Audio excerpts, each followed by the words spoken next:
সমাজে কোনো দিন বা তারিখকে বা কোনো বারকে অশুভ বা অকল্যাণের কারণ মনে করা হয়, বা নির্দিষ্ট একটা দিন বা তারিখে কাজ করাকে অশুভ মনে করা হয়। যেমন শনি এবং মঙ্গলবারকে অনেকে অশুভ মনে করে, যে দিনে কাজ করলে এ বিপদ ঘটতে পারে বা এটা অসম্পূর্ণ থেকে যেতে পারে।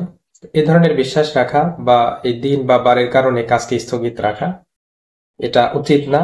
হাদিসে ব্যাপারে নিষেধাজ্ঞা এসেছে। রাসূলুল্লাহ সাল্লাল্লাহু আলাইহি ওয়াসাল্লাম ইরশাদ করেছেন, লা আদওয়া ওয়ালা তিয়ারাতা ওয়ালা হামাতা।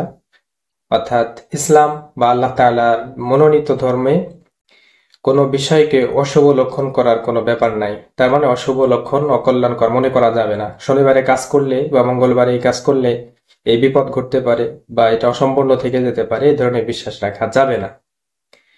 তবে কোনো নির্দিষ্ট তারিখ বা দিনের ব্যাপারে যদি কোরআন ও হাদিসের ভিত্তিতে মর্যাদা প্রমাণিত হয়, তাহলে ওই দিনে ভালো কিছুর আশা করে ওই দিন পর্যন্ত আমরা অপেক্ষা করতে পারি বা কোনো কাজ করার জন্য ওই দিনটাকে তারিখ হিসেবে ঠিক করতে পারি প্রয়োজন অনুযায়ী। যেমন শুক্রবারের দিনকে আমরা কোনো কাজ করার জন্য নির্দিষ্ট করতে পারি এবং আশা রাখতে পারি যে আল্লাহ তাআলা এই দিনের কারণে হয়তো বরকত দিবেন।